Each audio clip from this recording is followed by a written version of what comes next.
형태가 다양하게 달라지고 있기는 한데 4월 기준으로 서울 임대차 시장에 눈에 띄는 변화가 하나 있습니다. 월세 계약이 차지하는 비중이 전체의 40%. 2년 전하고 비교하면 전세보다 월세가 무려 10% 이상 늘어난 건데 이걸 나름대로 따져보셨을 거예요. 금리도 올라가고 전세 대출 받아서 이자 내는 거나 아니면 집주인한테 주는 거나 비슷한 거 아니야? 근데 근본적인 차이는 하나 있죠. 갚으면서 쌓인다, 그리고 소멸된다. 어떤 쪽이 더 유리할까요? 행복자산관리연구소의 김현우 소장에게 한번 물어보겠습니다. 안녕하세요. 네, 안녕하세요. 소장님, 4월에 서울 임대차 계약 중에 월세 계약 비중이 40%다. 요거 상당히 좀 주목할 만한 숫자네요. 네, 많이 올랐습니다. 4일 부동산 정보광장이라는 곳에 따르면은 이제 4월에 맺어진 임대차 계약 전체 한 18,000건 정도가 되는데 이 중에 7,000건 정도가 월세다. 그러니까 40% 조금 못 되는 수준이 월세 계약이라는 거예요. 이게 이제 조금 많이 늘어난 수치다라고 볼 수 있는 건 1월에는 월세가 차지하는 비중이 한 35% 정도 대략, 2월에는 38% 조금 넘었고요. 3월에는 32%였다가 크게 올라서 이제 40%까지 10건 중에 4건은 전세가 아니라 월세다. 이렇게 월세 비중이 점점 늘어나고 있다라는 거를 통계를 통해서 볼 수가 있습니다. 근데 우리가 보통 무주택자들이 전세를 내 집 마련의 사다리로 보잖아요. 그렇죠. 그래서 전세들을 선호하셨는데 월세 거래가 이렇게 많아진다. 뚜렷한 이유가 있습니까? 여러 가지 이유가 복합적으로 작용을 한 것 같아요. 일단은 임대차 3법 이후에 전세 가격도 올랐고, 그다음에 매물이 일단 줄어들었죠. 그때 계약갱신 청구권을 쓰면서 매물이 전세 매물이 시장에서 줄어들었다는 것도 있고, 그다음에 대출 규제 문제도 있습니다. 대출 규제 때문에 대출을 많이 받기도 어려운데 또 전세 가격이 오른 만큼 한도도 잘 안 나오는 경우도 있고요. 최근에는 이제 금리가 오르다 보니까 은행에서 대출을 받아가지고 그 이자를 내는 것과 월세를 내는 것을 비교해 봤을 때 은행에다 이자를 내는 것이 조금 더 유리하다. 그거보다는 월세를 내는 것이 조금 더 유리하다라는 판단이 섰을 수도 있고요. 왜냐하면 사실은 이제 수요 공급이에요. 그러니까 집주인 입장에서도 전세보다는 월세가 유리하다고 판단되기 때문에 아무래도 전세보다 월세를 조금 더 선호하는 식으로 시장에 매물이 나오다 보니까 그런 식으로 월세가 조금 더 비중이 늘어나게 되는 거죠. 집주인도 월세로 내놓기를 선호하고 네. 집을 구하는 사람도 대출도 어려운 데다가 은행이자 비싸니까 그렇습니다. 비교해보니까 집주인이 달래는 대로 주는 것도 뭐 괜찮네 이렇게 된다는 말씀인데 그럴 수 있습니다. 대출금리가 높은 건 알겠어요. 네. 그런데 월세 내는 게 더 나을 정도로 실제로 그렇습니까? 실제로 대출이 나온다라는 것부터 살펴보셔야 될 것 같아요. 그러니까 전세 가격이 많이 오르다 보니까 그만큼 어디선가 더 돈을 더 빌려야 되잖아요. 그런데 전세자금 대출이 한도가 그렇게 크지가 않습니다. 실제로 주택보증공사에서 보증을 받는, 일단 보증서를 끊어와야 되는데 그런 대출들 같은 경우에는 2억 2,200만 원 정도가 한도고 아무리 비싸봐야 한 5억 정도가 한도가 있거든요. 그런데 모든 전세자금을 100% 다 해주냐, 또 그러지 않은 경우들도 많이 있고요. 그러니까 일부 내 목돈도 들어가면서 은행에서 대출까지 받아야 되는 번거로운 상황, 이런 것들을 따져봤을 때 아예 그냥 목돈 크게 필요 없이 소액으로 월세 보증금 넣고 대출 이자나 거의 비슷한 월세를 내자 라고 하는 것도 선호를 할 수가 있는 거죠. 그러다 보니까 사람들이 몰려가는데, 그러면 이제 대출 이자하고 월세하고 어느 정도 차이가 있는지 이런 것들도 비교를 해봐야 되잖아요. 그러니까 보증금을 월세로 전환을 했을 때 어느 정도의 비율로 바뀌게 되는지, 이걸 전월세 전환율이라고 하고, 그다음에 그것과 대출 금리를 비교해 봤을 때 대출 금리가 조금 더 비싸다라고 한다면 사람들의 선택이 자연스럽게 월세로 돌아설 수가 있겠죠. 지금 대출 금리는 1월부터 굉장히 불안한 모습을 보이고 있기는 한데요. 보니까 이제 버팀목 전세자금 대출 같은 정책 대출은 아직까지도 낮은 수준입니다. 네. 정부에서 해주는 대출이니까 1.8에서 2.4% 정도예요. 그러니까 이 정도 대출을 받으실 수 있는 분이라면 당연히 이런 정책 대출을 받는 게 맞겠죠. 그렇지만 이제 소득 요건이라든지 또 이 한도가 까다롭습니다. 일단 5천만 원 이하의 소득이어야 되고 한도는 1억 2천만 원 정도밖에 안 나오다 보니까 이게 아닌 일반 은행 대출을 받았을 때 금리를 보면은 이게 변동금리거든요. 근데 보통 한 4에서 5%대 중후반을 지금 형성하고 있어요. 높네요. 예, 높아졌습니다. 네. 그리고 말씀드린 대로 3개월, 6개월 혹은 12개월 변동금리인데 지금 금리가 올라간다라는 얘기가 들으니까 요 정도 하고 월세로 바꾸는 거하고 차라리 월세는 최소한 2년 가는 고정이잖아요. 그런데 괜히 대출을 받았다가 금리가 올라가면서 내 이 전세자금 대출의 금리도 올라가지 않을까라는 걱정 때문일 수도 있는 거고요. 여러 가지 요인들이 지금 복합적입니다. 전월세 전환율이라는 게 네. 사실 우리 어렸을 때는 아마 어머니들은 기억하실 거예요. 100에 5만 원 뭐 이런 말이 있었거든요. 네. 요새는 어떻습니까? 이게 전월세 전환율이라는 게 임대차 계약의 임대차 보호법에 정해져 있어요. 전세를 월세로 전환할 때 그 보증금을 월 임대료 얼마로 전환을 할 것이냐.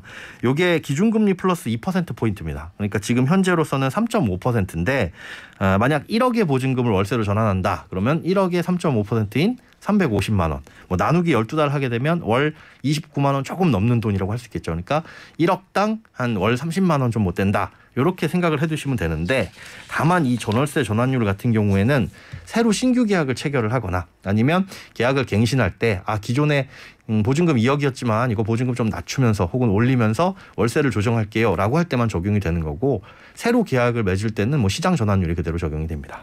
시장에서 그러니까 그렇죠. 수급에 따라서 부동산에 내놓는 값으로 정해진다. 맞습니다. 사실은 그게 제일 중요하죠.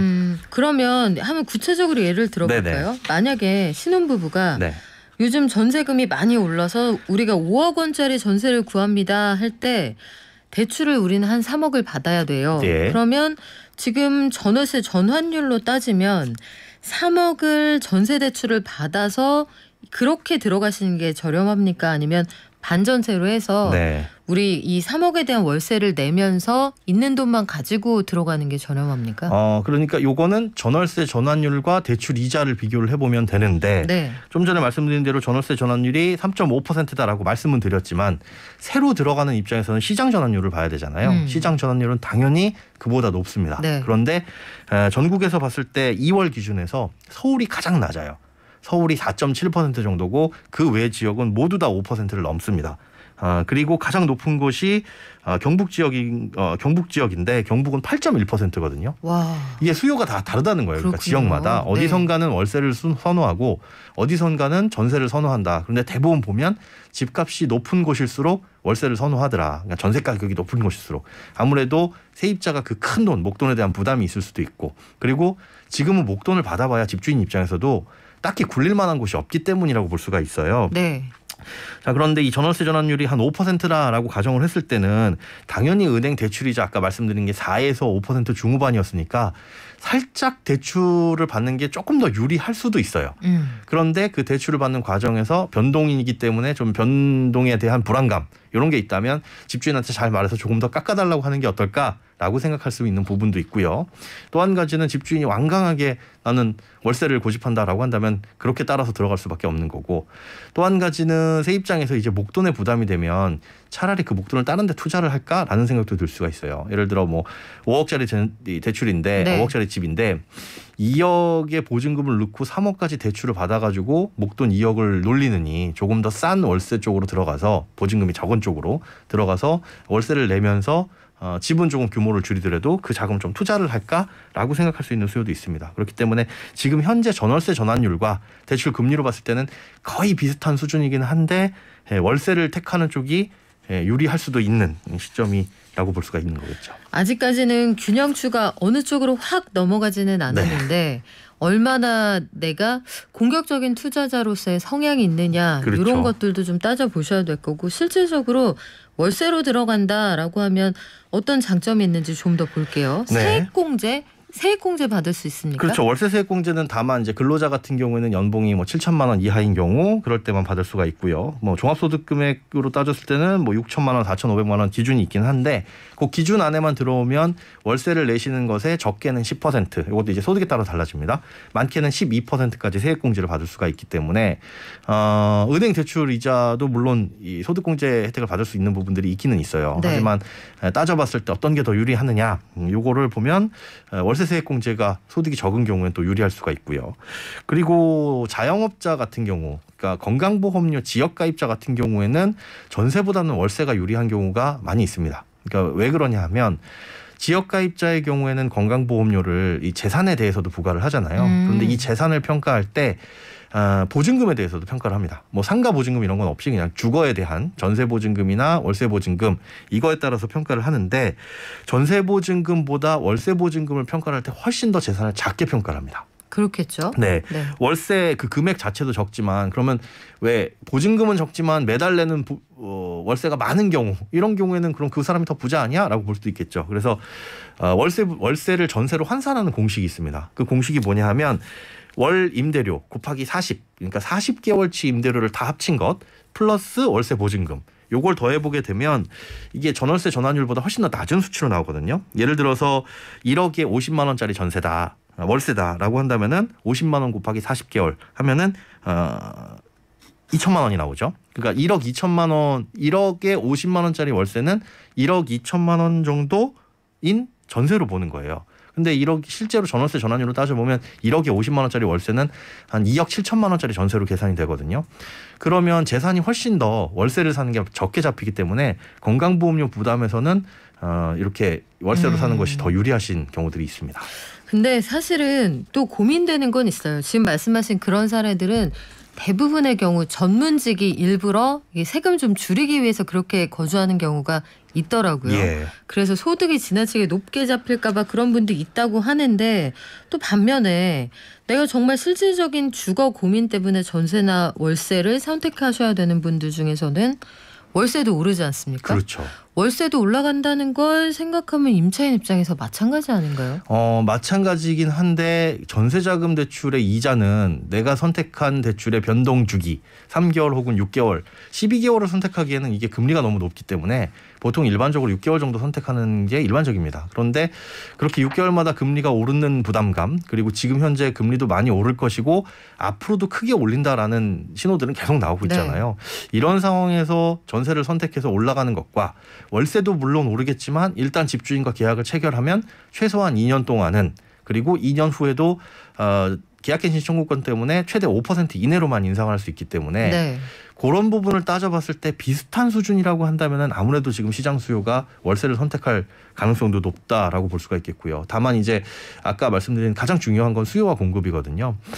실제로 시장에 나오게 될 이 매물들이 월세가 더 많아지느냐 전세가 더 많아지느냐 집주인들이 월세를 더 선호하게 된다면 월세 물량들이 많이 나올 거고요. 그렇게 된다면 전체적으로 가격은 좀 다운되는 요인이 미쳐지겠죠. 그러면은 그거를 비교해 봤을 때 시장에서 집주인과 세입자 간의 그 수요 공급이 가장 이제 중요한 역할로 생각이 됩니다. 그래요. 어떻게 될지 결국은 수급 문제인데 네. 만약에 소장님 동생이 네. 결혼을 할 거예요. 네네. 항상 그 존재하지 않는 소장님 동생이 예. 우리 방송에 늘 그 등장을 하잖아요. 네. 형, 나 결혼할 건데 지금 돈이 좀 부족해. 남동생인가요? 남동생이에요. 돈 빌려달라고 하지 마. 자, 오늘은 남동생입니다. 네. 형, 나 그 은행에 가서 전세자금 대출을 받아서 요걸 갚으면서 지내는 게 좋을까? 아니면 있는 돈에서 보증금 좀 내고 나머지는 월세로 돌려서 그렇게 하는 게 좋을까라고 묻는다면 소장님은 뭐라고 얘기해 주실 거예요? 굉장히 저울질하기 어려운 거긴 한데 만약에 마련돼 있는 자금의 규모가 크지 않다면 그냥 월세로 살아라. 그리고 중소기업 자금, 정책자금 대출, 네. 중소기업 버팀목 전세자금 대출 이런 것들이 있거든요. 이렇게 해가지고 받을 수 있는 그런 전셋집의 보증금 규모라면 1억 남짓한 규모라면 그게 더 유리하겠지만 그게 아니라 뭐 3억 4억씩 들어가면서 아파트에 전세로 들어갈 거라면은 그런 선택은 하지 말라고 얘기를 할 것 같아요. 전세자금 대출 받지 말아라. 네, 왜냐하면 그 전세자금 대출 외에 내 돈이 필요하거든요. 네. 그러니까 한 30% 20%는 내 돈이 필요한데 그만큼 목돈을 묵혀두기에는 조금 아깝다라는 거죠. 실제로 그런 수요들도 많이 있을 것 같아요. 지금 월세를 선택하는 이유들도 목돈을 집주인에게 맡겨놓고 2년 혹은 4년 동안을 굉장히 큰 돈이잖아요. 내 돈이 있다고 하더라도. 그래서 그렇게 맡겨놓고 기회비용을 잃느니 사실은 그 돈을 조금 더 줄여가지고 월세 보증금으로 훨씬 더 낮으니까 줄여서 목돈을 좀 투자하고 비슷한 수준의 이자를 내는 게 어떨까라고 하는 게 지금 전세보다 월세를 선택하는 가장 큰 이유가 아닐까 싶습니다. 만약에 동생이 있다면 그렇게 얘기를 해준다고요? 네. 전액 전세 보증금 대출을 받을 수 있다면은 뭐 상관없겠지만 그러기도 힘들 거고요. 근데 요즘같이 장이 어렵고 그럴 때 목돈을 어디다 투자하죠? 사실은 어딘가에 금융상품에 투자하거나 주식시장에 투자하거나 그런 것보다는 이제 집을 마련해야 되는 실수요자잖아요. 그렇죠. 집이 없다고 한다면은 그렇게 봤을 때 언제라도 조금 이전을 할 수 있을 그런 이제 계획을 세워놓으라는 뜻이고, 그러니까 세를 살더라도 전세를 끼고 집을 살 수 있는 기회들도 있을 것이고요. 네. 그렇게 되자면 내 목돈이 필요한 거니까 큰 돈이 어딘가에 묶이지 않게 그게 내가 사실은 언제든 내 집 마련에 쓸 수 있게 출격 대기할 수 있는 상태로 놔둬라. 그렇죠. 세입자라고 한다면 무주택 세입자일 테니까요. 아, 근데 전세 들어가서 살아도 집주인한테 얘기하고 좀 일찍 나올 수도 있지 않습니까? 그럴 가능성도 있죠. 충분히. 세입자를 근데 내가 구해야 된다는 단점 네. 그리고 뭐 복비를 내가 내야 된다는 단점도 있지만 충분히 그럴 수도 있는데 이것저것 따져보자면 지금 전세값이 너무 올라서 뭐 네. 지역에 따라 다르긴 합니다만은 그렇기는 하네요. 네. 어, 서울에서 큰 돈으로 전세를 들어가서 살기는 사실 부담이 많이 되죠. 상황에 따라서 아마 다 다를 겁니다. 그래서 네. 지금 뭐 내 집 마련을 위해서 돈을 모으는 게 짱이다 이런 의견을 주시는 분들도 계시고 하지만 실질적으로 그 대출이 제대로 나오지 않을 거고 이자가 비싸다 의견이 분분한 상황인데 임대차 3법에 따라서 그 계약갱신 청구권을 한번 사용하신 분들이 아마 올해 하반기에 시장에 쏟아져 나올 거거든요. 그렇죠. 이분들이 나오시고 난 이후에 전월세 시장은 어떨 것 같아요?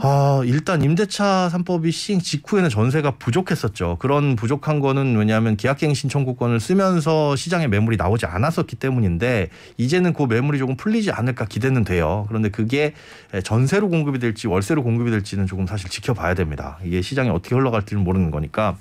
실제로 전세로 나오게 됐을 때 집주인들 입장에서 보자면 예전에는 그랬었죠. 전세 보증금을 받아서 집주인이 갖고 있는 대출금을 갚거나 아니면 그 목돈을 다시 갭 투자 같은 것에 이용을 하거나 했는데 지금은 사실 전자나 후자나 거의 어려운 상황이에요. 그러니까 대출금 갚아도 되잖아. 그런데 어차피 대출 규제가 심해졌기 때문에 그렇게 이미 받아놓은 대출들이 많지 않다는 거. 갚을 사람들은 진작에 갚았다라는 것과 네. 두 번째는 그 목돈을 받아서 어딘가에 갭 투자를 하려는 이 상황 자체가 어려워졌으니까 다주택자는 거의 이제 집을 사기가 힘들어졌으니까 그런 걸로 따져봤을 때 집주인이 목돈을 받아봐야 어차피 세금만 많이 나가고 차라리 현금 흐름을 일으키는 게 어떨까라고 생각해서 시장에 월세가 많이 나오게 된다면 전세는 귀해지고 월세는 조금 흔해지는 현상이 나타날 수 있을 거고요.